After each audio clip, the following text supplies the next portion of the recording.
Hello everyone, welcome to another video. My name is Neosha. I'm being interviewed regarding my life and how I survived drug abuse by my parents, and I'm being interviewed by my lovely aunt Renee. Okay, Neosha, I want to ask you, how did the drugs affect you? Like as a person? Yes, your parents' addiction. Well, to be honest, it killed my self-esteem already. I can remember feeling at 4 years old like I was capable of any and everything, and that life was just going to be peachy and grand, and the whole My Little Pony life, basically, because that was like my favorite cartoon. I just believed that anything was possible and that fairy tales are real, and that I was just going to grow up to be the next whoever big in the world, and my parents going to be around to support us, and we we're going to be just together forever. But as far as the way that it affected me as a person, it made me very emotional. It made me more accepting of things not being possible.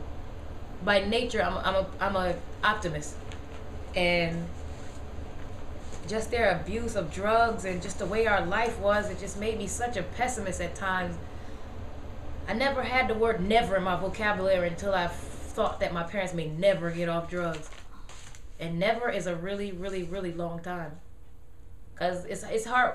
I guess it's like a hard concept for a kid to understand that no matter how hard you try, or what you say, or what you do right, that you still can't change something.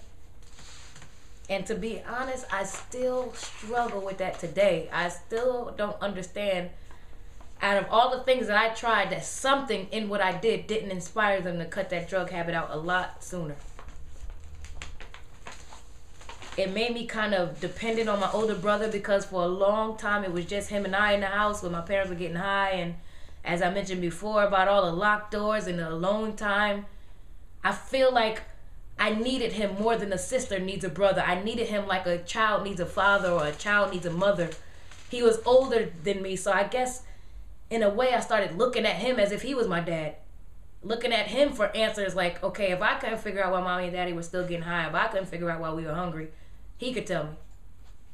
And in all fairness, I can't just talk about how drugs affected me. I have to think about how it affected him, because he fell into the role of father. He didn't have a choice. He was young. He didn't have a life. I can remember babysitting two young babies. My brother and sister under me are only 11 months apart. So I had two babies in the house by myself at 8 years old. I'm only 8 years older than my little brother under me. I was changing diapers, treating diaper rash, trying to figure out what to feed them, because there was no milk in the house, just empty bottles of water. We tried sugar water, powdered milk, you name it. Me taking it upon myself to get saltine crackers, chewing them up in my mouth to feed them to babies, because I knew they weren't old enough to eat solid foods. But that was it. That was all we had.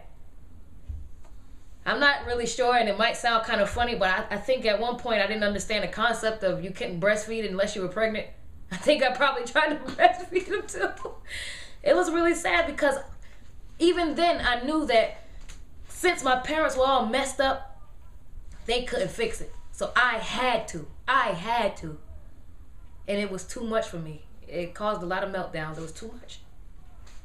But if you want to know a little bit more, tune in to our next video. If you want to know a little bit more about how that childhood was, please subscribe and let me know your feedback.